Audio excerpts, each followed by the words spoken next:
We are getting to hear that the hearing in the Urban Axle case now has been deferred till next Wednesday. The accused will continue to stay under house arrest till that point. Nalini breaking more details of that story. Nalini, what happened in the court?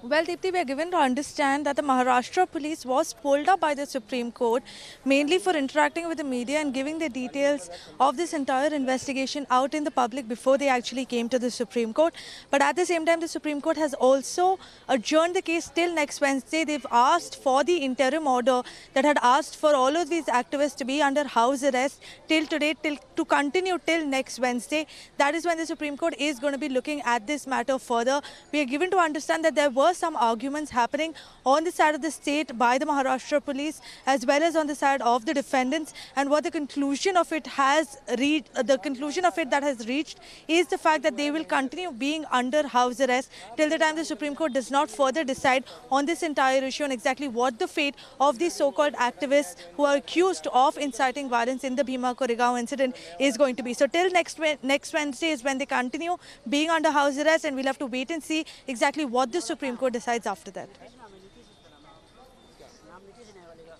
And even as you get us that update, I think, Nalini, between yesterday and today, we've also had that another important development of the Maharashtra government there also putting forward its affidavit, whether actually reiterating what we heard from the Pune police earlier, that they have incriminating evidence and a lot of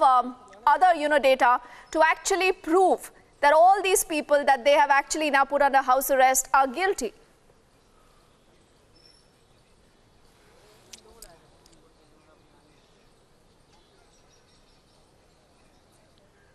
Absolutely, Deepthi. In fact, for that very same reason, because the Pune police has been interacting with the media, giving details of the ongoing investigation, is why Justice Chandrachud has specifically asked the Maharashtra police to ensure that they get their officers in line. That is a statement coming in from the Maharashtra police, even as ASG Tushar Mehta, that is representing the Maharashtra government, continues to argue that giving any benefit of doubt to these people just because of the kind of profession that they are involved in is not fair to the entire investigation, and that they should not be given any